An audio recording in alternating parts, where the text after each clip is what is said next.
ये दो दो वृत्त आप देख पा रहे हैं।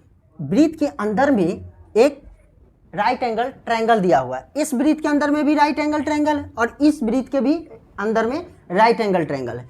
जब वृत्त के अंदर में राइट एंगल ट्रायंगल है या राइट एंगल ट्रायंगल के बाहर कोई वृत्त दिया हो, ठीक है, उस वृत्त के अगर आपको त्रिज्या निकालना है तो कैसे निकालेंगे?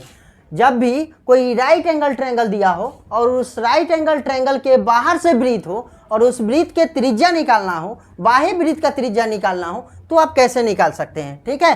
तो वो आज हम सिखाने वाले हैं आप लोगों को कि अगर कोई राइट एंगल ट्रायंगल है, उस राइट एंगल ट्रायंगल के बाहर में कोई वृत्त दिया हुआ है, उस वृत्त के त्रिज्या कैसे निकालना है, ठीक है। तो हेलो दोस्तों, नमस्कार, मैं पप्पू यादव आप सभी को स्वागत करता हूं अपने यूट्यूब चैनल पुजलम मैथ्स में। चलिए आगे बढ़ते हैं और देखते हैं कि कैसे निकाला जा सकता है, ठीक है। चलिए, ये हम कहते हैं बाबू 7 सेंटीमीटर है, ये 24 सेंटीमीटर है और ये 25 सेंटीमीटर है, ठीक है, ऐसा। और इसको हम कह दें कि ये 40 सेंटीमीटर है, ये 9 सेंटीमीटर है और ये 41 सेंटीमीटर, ठीक है। इसको हम लोग हाइपोटेनस कहते हैं, इसको हम लोग बेस कहते हैं और इसको हम लोग कहते हैं परपेंडिकुलर, ठीक है। यहाँ पर अगर हम बात करें तो ये परपेंडिकुलर है, ये वाला बेस हो गया मेरा, ठीक है, ये वाला बेस हो गया, ये वाला बेस हो गया और ये वाला हाइपोटेनस हो गया।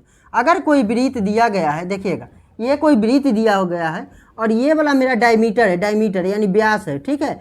व्यास जो है ये वाला डायमीटर है, तो व्यास जो होता है वो डायमीटर जो होता है वो व्यास रेडियस जो होता है डायमीटर का आधा होता है। रेडियस जो होता है डायमीटर का क्या होता है? आधा होता है, ठीक है। इसका मतलब है कि ये वाला भी आर होगा। अगर हम इसको मल्टीप्लाई कर दे, डायमीटर निकाले तो क्या होगा? 2r हो जाएगा, 2r।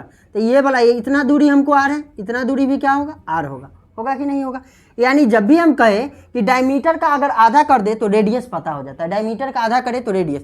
एक बात बताइए, इसमें आप देख पा रहे हैं, इसमें देख पा रहे हैं ये वाला डायमीटर का काम कर रहा है कि नहीं कर रहा है? ये बाहर से वृत्त है और ये वाला हाइपोटेनस जो है वो डायमीटर का काम कर रहा है। जब डायमीटर का काम कर रहा है तो ये बाह्य वृत्त का त्रिज्या निकालना है, तो हम बोल सकते हैं कि हाइपोटेनस का आधा कर सकते हैं। हाइपोटेनस का क्या कर देंगे? आधा कर देंगे। तो हाइपोटेनस कितना दे के रखा है? 25। 25 के अगर आप आधा कर देते हैं तो ये 12.5 होगा। 12.5 मेरा क्या आ जाएगा? बाह्य वृत्त के त्रिज्या।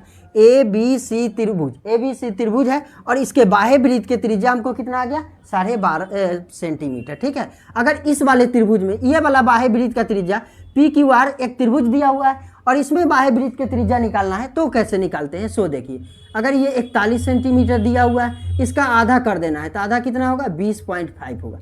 अब कितना लोगों को सवाल होगा कि अगर मान लीजिए ये 7 सेंटीमीटर, ये 24 सेंटीमीटर दिया हुआ है, अगर ये हाइपोटेनस नहीं दिया है तो कैसे निकाल सकते हैं? तो आपको निकालने के लिए हम बता देते हैं। पी के स्क्वायर कीजिएगा, ये बी के स्क्वायर कीजिएगा, अब बराबर में एच के ऐसे इसको रूट कर लीजिएगा, ठीक है। तो यहाँ से आपको हाइपोटेनस निकल के आ जाएगा।